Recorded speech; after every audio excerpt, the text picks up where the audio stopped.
अस्सलामु अलैकुम वरहमतुल्लाहि वबरकातुहू। अर्रहीकुल मख्तूम, क़िस्त 14। दूसरी हिजरत हबशा और कुरैश का नबी अकरम सल्लल्लाहु अलैहि वसल्लम और सहाबाए किराम पर जुल्म। पहली हिजरत हबशा के बाद जब मुहाजिरीन वापस लौटे तो उन पर खुसूसन और मुसलमानों पर उमूमन कुरैश का जुल्म तशद्दुद और जोरो सितम बढ़ गया और उनके खानदान वालों ने उन्हें खूब सताया, क्योंकि कुरैश को उनके साथ नजाशी के हुस्ने सुलूक की जो खबर मिली थी, इस पर वो निहायत नाखुश थे। नाचार रसूलुल्लाह सल्लल्लाहु अलैहि वसल्लम ने सहाबाए कराम को फिर हिजरत हबशा का मशवरा दिया, लेकिन ये दूसरी हिजरत पहली हिजरत के बिलमुकाबिल अपने दामन में ज्यादा मुश्किलात लिए हुए थी, क्योंकि अब की बार कुरैश पहले से ही चौकन्ने थे और ऐसी किसी कोशिश को नाकाम बनाने का तहिया किए हुए थे। लेकिन मुसलमान इससे कहीं ज्यादा मुस्ताद साबित हुए और अल्लाह ने उनके लिए सफर आसान बना दिया। चुनाचे वो कुरैश की गिरफ्त में आने से पहले ही शाही हबशा के पास पहुंच गए। इस दफा कुल 82 या 83 मर्दों ने हिजरत की। हजरत अम्मार की हिजरत मुख्तलिफ है और 18 या 19 औरतों ने। अल्लामा मंसूर पूरी ने यकीन के साथ औरतों की तादाद 18 लिखी है।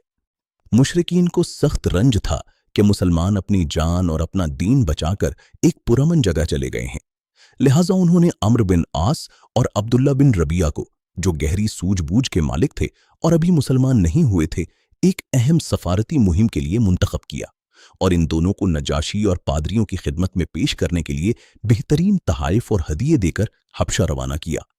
उन दोनों ने पहले हबशा पहुंचकर पादरियों को तहाइफ पेश किए, फिर उन्हें अपने दलाइल से आगाह किया जिनकी बुनियाद पर वो मुसलमानों को हबशा से निकलवाना चाहते थे। जब पादरियों ने इस बात से इत्तिफाक कर लिया कि वो नज्जाशी को मुसलमानों के निकाल देने का मशवरा देंगे, तो ये दोनों नज्जाशी के हुजूर हाजिर हुए और अपना मुद्दा यूं अर्ज किया। ए बादशाह, आपके मुल्क में हमारे कुछ नादान नौजवान भाग आए हैं। उन्होंने अपनी कौम का दीन छोड़ दिया है, लेकिन आपके दीन में भी दाखिल नहीं हुए हैं, बल्कि एक नया दीन ईजाद किया है जिसे न हम जानते हैं न आप। हमें आपकी खिदमत में उन्हीं की बाबत उनके वालिदैन, चचाओं और कुंबे कबीले के अकाबिरीन ने भेजा है।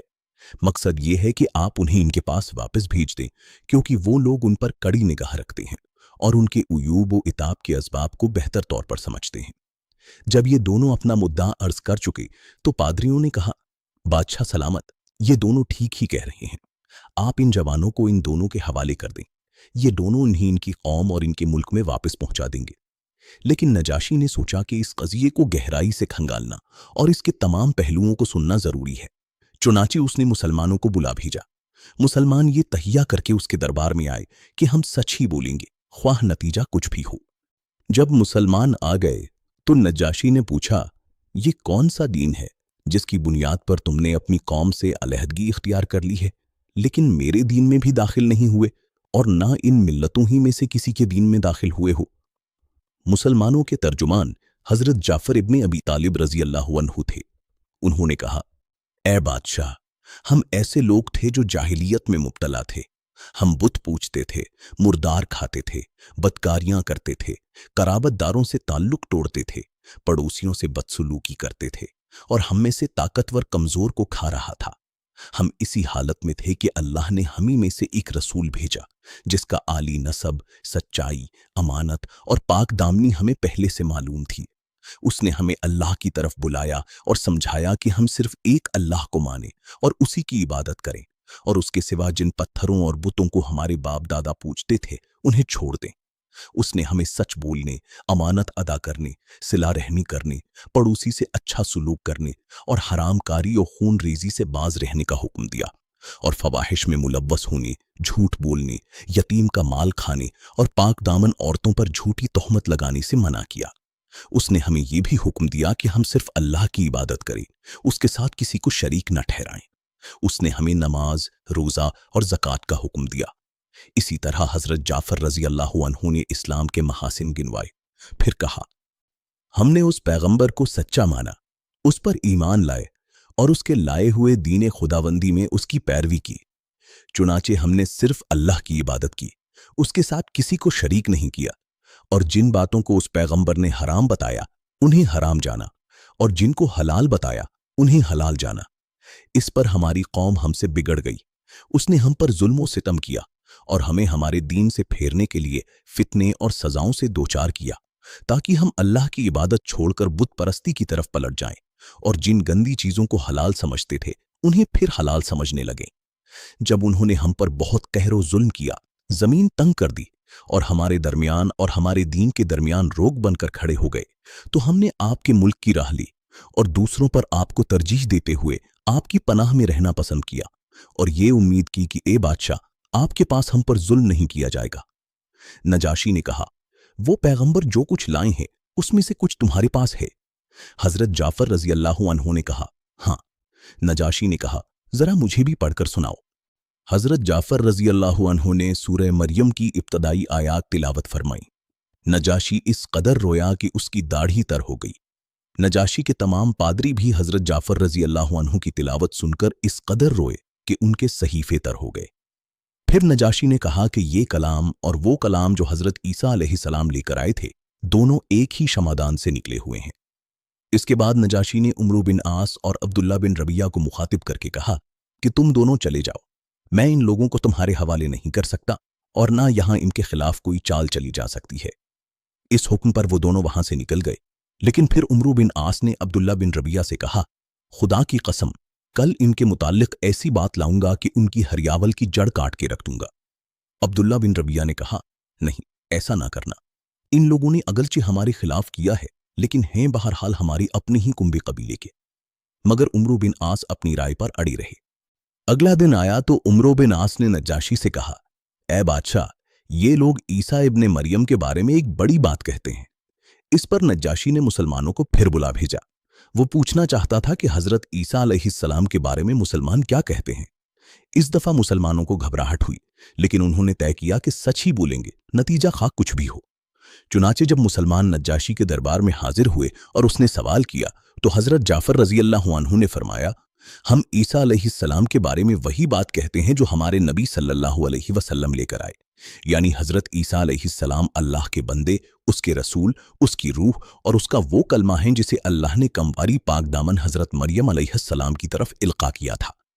इस पर नज्जाशी ने जमीन से एक तिनका उठाया और बोला, खुदा की कसम, जो कुछ तुमने कहा है हजरत ईसा अलैहिस्सलाम इससे इस तिनके के बराबर भी बढ़कर ना थे। इस पर पादरियों ने हूं की आवाज लगाई। नज्जाशी ने कहा, अगरचे तुम लोग हूं कहो। इसके बाद नज्जाशी ने मुसलमानों से कहा, जाओ, तुम लोग मेरी कलम रू में अमन व अमान से रहो। जो तुम्हें गाली देगा उस पर तावान लगाया जाएगा। मुझे गवारा नहीं कि तुम में से किसी आदमी को सताऊं और इसके बदले मुझे सोने का पहाड़ मिल जाए। इसके बाद उसने अपने हाशिया नशीनों से मुखातिब होकर कहा, इन दोनों को इनके हदिये वापस कर दो, मुझे इनकी कोई जरूरत नहीं है। खुदा की कसम, अल्लाह ताला ने मुझे मेरा मुल्क वापस किया था तो मुझसे कोई रिश्वत नहीं ली थी कि मैं इसकी राह में रिश्वत लूं। नीज अल्लाह ने मेरे बारे में लोगों की बात कबूल न की थी कि मैं अल्लाह के बारे में लोगों की बात मानूं। हजरत उम्मे सलमा रजी अल्लाह ताला अन्हा, जिन्होंने इस वाक़े को बयान किया है, कहती हैं कि इसके बाद वो दोनों अपने हदिये तहाइफ लिए बेआबरू होकर वापस चले गए और हम नजाशी के पास एक अच्छे मुल्क में एक अच्छे पड़ोसी के ज़ेरे साया मुकीम रहे। ये इब्ने इसहाक की रिवायत है। दूसरे सीरत निगारों का बयान है कि नजाशी के दरबार में हजरत अम्र बिन आस की हाजिरी जंग बद्र के बाद हुई थी। बाज़ लोगों ने तत्वीक की ये सूरत बयान की है कि हजरत अम्र बिन आस नजाशी के दरबार में मुसलमानों की वापसी के लिए 2 मरतबा गए थे, लेकिन जंग बद्र के बाद की हाजिरी के ज़िम्न में हजरत जाफर रजी अल्लाह अन्हु और नजाशी के दरमियान सवाल व जवाब की जो तफसीलात बयान की जाती हैं, वो तकरीबन वही हैं जो इब्ने इसहाक ने हिजरत हबशा के बाद की हाजिरी के सिलसिले में बयान की हैं। फिर इन सवालात के मज़ामीन से वाज़ेह होता है कि नजाशी के पास ये मामला अभी पहली बार पेश हुआ था, इसलिए तरजीह इस बात को हासिल है कि मुसलमानों को वापस लाने की कोशिश सिर्फ एक बार हुई थी और वो हिजरत हबशा की बात थी। बहरहाल मुशरिकीन की चाल नाकाम हो गई और उनकी समझ में आ गया कि वो अपने जज्बाए अदावत को अपने दायरा इख्तियार ही में आसूदा कर सकते हैं, लेकिन इसके नतीजे में उन्होंने एक खौफनाक बात सोचनी शुरू कर दी। दर हकीकत उन्हें अच्छी तरह एहसास हो गया था कि इस मुसीबत से निमटने के लिए अब उनके सामने 2 ही रास्ते रह गए हैं, या तो रसूल अल्लाह सल्लल्लाहु अलैहि वसल्लम को तबलीग से बज़ोरे ताकत रोक दें, या फिर आप अलैहिस्सलाम के वजूद ही का सफाया कर दें। लेकिन दूसरी सूरत हद दर्जे मुश्किल थी, क्योंकि अबू तालिब आप अलैहिस्सलाम के मुहाफिज थे और मुशरिकीन के अज़ाइन के सामने आहनी दीवार बने हुए थे। इसलिए यही मुफीद समझा गया कि अबू तालिब से 2-2 बातें हो जाएं। इस तजवीज़ के बाद सरदारान कुरैश अबू तालिब के पास हाजिर हुए और बोले, अबू तालिब, आप हमारे अंदर सन्नो शरफ और एजाज के मालिक हैं। ہم نے آپ سے گزارش کی کہ اپنے بھتیجے کو روکیے، لیکن آپ نے نہ روکا۔ آپ یاد رکھیں، ہم اسے برداشت نہیں کر سکتے کہ ہمارے آباء و اجداد کو گالیاں دی جائیں، ہماری عقل و فہم کو حماقت زدہ قرار دیا جائے اور ہمارے خداؤں کی عیب چینی کی جائے۔ آپ روک دیجئے، ورنہ ہم آپ سے اور ان سے ایسی جنگ چھیڑ دیں گے کہ ایک فریق کا صفایا ہو کر رہے گا۔ ابو طالب پر اس زوردار دھمکی کا بہت زیادہ اثر ہوا اور انہوں نے رسول اللہ صلی اللہ علیہ وسلم کو بلا کر کہا، بھتیجے، تمہاری قوم کے لوگ میرے پاس آئے تھے اور ایسی ایسی باتیں کہہ گئے تھے۔ اب مجھ پر اور خود اپنے آپ پر رحم کرو اور اس معاملے میں مجھ پر اتنا بوجھ نہ ڈالو جو میری بس سے باہر ہو۔ یہ سن کر رسول اللہ صلی اللہ علیہ وسلم نے سمجھا کہ اب آپ علیہ السلام کے چچا بھی آپ کا ساتھ چھوڑ دیں گے اور وہ بھی آپ علیہ السلام کی مدد سے کمزور پڑ گئے ہیں، اس لیے فرمایا، چچا جان، خدا کی قسم اگر یہ لوگ میری دائیں ہاتھ میں سورج اور بائیں ہاتھ میں چاند رکھ دیں کہ میں اس کام کو اس حد تک پہنچائے بغیر چھوڑ دوں کہ یا تو اللہ اسے غالب کر دے یا میں اسی راہ میں فنا ہو جاؤں، تو نہیں چھوڑ سکتا۔ اس کے بعد آپ کی آنکھیں اشکبار ہو گئیں۔ آپ علیہ السلام رو پڑے اور اٹھ گئے۔ جب واپس جانے لگی تو ابو طالب نے پکارا اور سامنے تشریف لائی اور کہا، بھتیجے، جاؤ، جو چاہو کہو، خدا کی قسم میں تمہیں کبھی بھی کسی بھی وجہ سے نہیں چھوڑ سکتا۔ پچھلی دھمکی کے باوجود جب قریش نے دیکھا کہ رسول اللہ صلی اللہ علیہ وسلم اپنا کام کیے جا رہے ہیں تو ان کی سمجھ میں آ گیا کہ ابو طالب رسول اللہ صلی اللہ علیہ وسلم کو چھوڑ نہیں سکتے، بلکہ اس بارے میں قریش سے جدا ہونے اور ان کی عداوت مول لینے کو تیار ہیں۔ چنانچہ وہ لوگ ولید بن مغیرہ کے لڑکے عمارہ کو ہمراہ لے کر ابو طالب کے پاس پہنچے اور ان سے یوں عرض کیا، اے ابو طالب، یہ قریش کا سب سے بانکا اور خوبصورت نوجوان ہے، آپ اسے لے لیں، اس کی دیت اور نصرت کے آپ حقدار ہوں گے، آپ اسے اپنا لڑکا بنا لیں، یہ آپ کا ہوگا، اور آپ اپنے اس بھتیجے کو ہمارے حوالے کر دیں جس نے آپ کے آباء و اجداد کی دین کی مخالفت کی ہے، آپ کی قوم کا شیرازہ منتشر کر رکھا ہے اور ان کی عقلوں کو حماقت سے دوچار بتلایا ہے، ہم اسے قتل کریں گے، بس یہ ایک آدمی کے بدلے ایک آدمی کا حساب ہے۔ ابو طالب نے کہا، خدا کی قسم، کتنا برا سودا ہے جو تم لوگ مجھ سے کر رہے ہو، تم اپنا بیٹا مجھے دیتے ہو کہ میں اسے کھلاؤں، پلاؤں، پالوں، پوسوں، اور میرا بیٹا مجھ سے قتل کرتے ہو کہ اسے قتل کر دوں، خدا کی قسم یہ نہیں ہو سکتا۔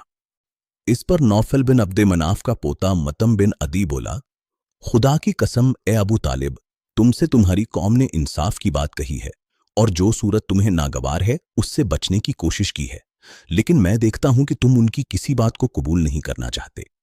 جواب میں ابو طالب نے کہا، بخدا تم لوگوں نے مجھ سے انصاف کی بات نہیں کی، بلکہ تم بھی میرا ساتھ چھوڑ کر میرے مخالف لوگوں کی مدد پر تلے بیٹھے ہو، تو ٹھیک ہے، جو چاہو کرو۔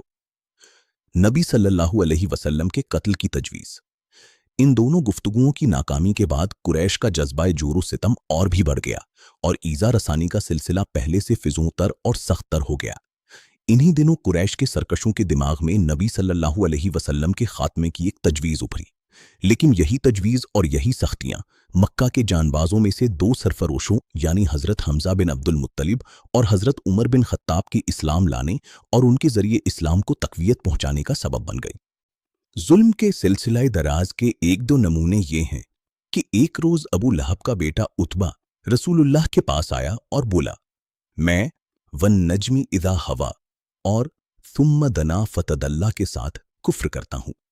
اس کے بعد وہ آپ علیہ السلام پر ایذا رسانی کے ساتھ مسلط ہو گیا۔ آپ علیہ السلام کا کرتا پھاڑ دیا اور آپ کے چہرے پر تھوک دیا، اگرچہ تھوک آپ علیہ السلام پر نہ پڑا۔ اسی موقع پر نبی صلی اللہ علیہ وسلم نے بد دعا کی کہ اے اللہ، اس پر اپنے کتوں میں سے کوئی کتا مسلط کر دے۔ نبی صلی اللہ علیہ وسلم کی یہ بد دعا قبول ہوئی۔ چنانچہ عتبہ ایک بار قریش کے کچھ لوگوں کے ہمراہ سفر میں گیا۔ جب انہوں نے ملک شام کے مقام زرقا میں پڑاؤ ڈالا تو رات کے وقت شیر نے ان کا چکر لگایا۔ عتبہ نے دیکھتے ہی کہا، ہائے میری تباہی، یہ خدا کی قسم مجھے کھا جائے گا جیسا کہ محمد نے مجھ پر بد دعا کی ہے۔ دیکھو میں شام میں ہوں لیکن اس نے مکہ میں رہتے ہوئے مجھے مار ڈالا۔ احتیاطاً لوگوں نے عتبہ کو اپنے اور جانوروں کے گھیرے کے بیچوں بیچ سے لایا، لیکن رات کو شیر سب کو پھلانگتا ہوا سیدھا عتبہ کے پاس پہنچا اور سر پکڑ کر ذبح کر ڈالا۔ ایک بار عقبہ بن ابی معیط نے رسول اللہ صلی اللہ علیہ وسلم کی گردن حالت سجدہ میں اس زور سے روندی کہ معلوم ہوتا تھا کہ دونوں آنکھیں نکل آئیں گی۔ ابن اسحاق کی ایک طویل روایت سے بھی قریش کے سرکشوں کے اس ارادے پر روشنی پڑتی ہے کہ وہ نبی صلی اللہ علیہ وسلم کے خاتمے کے چکر میں تھے۔ चुनाचे इस रवायत में बयान किया गया कि एक बार अबू जहल ने कहा, बिरादरान कुरैश, आप देखते हैं कि मोहम्मद हमारे दीन की ऐब चीनी, हमारी आबाओ अजदाद की बदगोई, हमारी अक्लों की तखफीफ और हमारे माबूदों की तजलील से बाज नहीं आता। इसलिए मैं अल्लाह से अहद कर रहा हूं कि एक बहुत भारी और बमुश्किल उठने वाला पत्थर लेकर बैठूंगा और जब वो सजदा करेगा तो उसी पत्थर से उसका सर कुचल दूंगा। अब इसके बाद चाहे तुम लोग मुझको बेयारो मददगार छोड़ दो, चाहे मेरी हिफाजत करो, और बनु अब्द मनाफ भी इसके बाद जो जी चाहे करे। लोगों ने कहा, नहीं वल्लाह, हम तुम्हें कभी किसी मामले में बेयारो मददगार नहीं छोड़ सकते, तुम जो करना चाहते हो कर गुजरो। सुबह हुई तो अबू जहल वैसा ही एक पत्थर लेकर रसूलुल्लाह सल्लल्लाहु अलैहि वसल्लम के इंतजार में बैठ गया। रसूलुल्लाह सल्लल्लाहु अलैहि वसल्लम हस्बे दस्तूर तशरीफ लाए और खड़े होकर नमाज पढ़ने लगे। कुरैश भी अपनी अपनी मजलिसों में आ चुके थे और अबू जहल की कार्रवाई देखने के मुंतजिर थे। जब रसूलुल्लाह सल्लल्लाहु अलैहि वसल्लम सजदे में तशरीफ ले गए तो अबू जहल ने पत्थर उठाया, फिर आपकी जानिब बढ़ा, लेकिन जब करीब पहुंचा तो शिकस्त खुर्दा हालत में वापस भागा। उसका रंग फक था और वो इस कदर मरऊब था कि उसके दोनों हाथ पत्थर पर चिपक कर रह गए थे। वो बमुश्किल हाथ से पत्थर फेंक सका। इधर कुरैश के कुछ लोग उठकर उसके पास आए और कहने लगे, अबुल हकम, तुम्हें क्या हो गया है? उसने कहा, मैंने रात जो बात कही थी वही करने जा रहा था, लेकिन जब उसके करीब पहुंचा तो एक ऊंट आड़े आ गया। बखुदा मैंने कभी किसी ऊंट की वैसी खोपड़ी, वैसी गर्दन और वैसे दांत देखे ही नहीं। वो मुझे खा जाना चाहता था।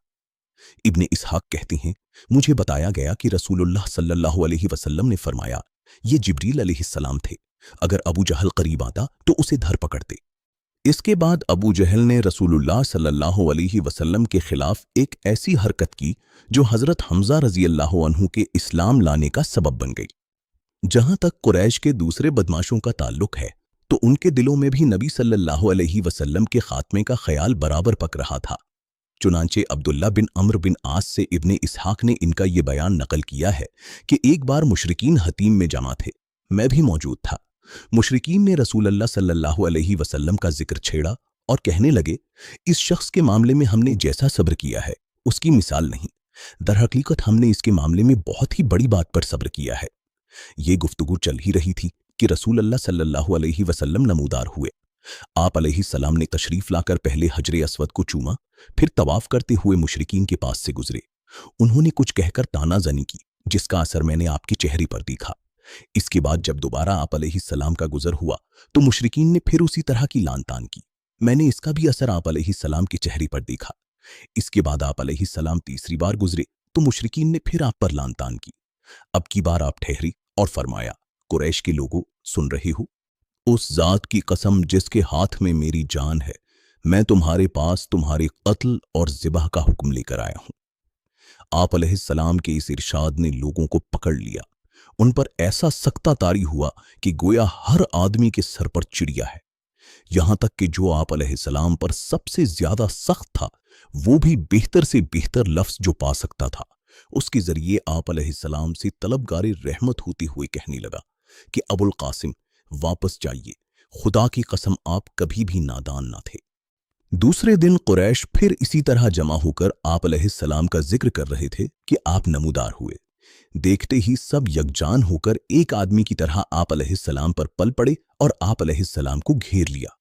फिर मैंने एक आदमी को देखा कि उसने गले के पास से आप अलैहिस्सलाम की चादर पकड़ ली और बल देने लगा। अबू बकर रजी अल्लाहु अन्ह आप अलैहिस्सलाम के बचाव में लग गए। वो रोते जाते थे और कहते जाते थे, क्या तुम लोग एक आदमी को इसलिए कत्ल कर रहे हो कि वो कहता है कि मेरा रब अल्लाह है?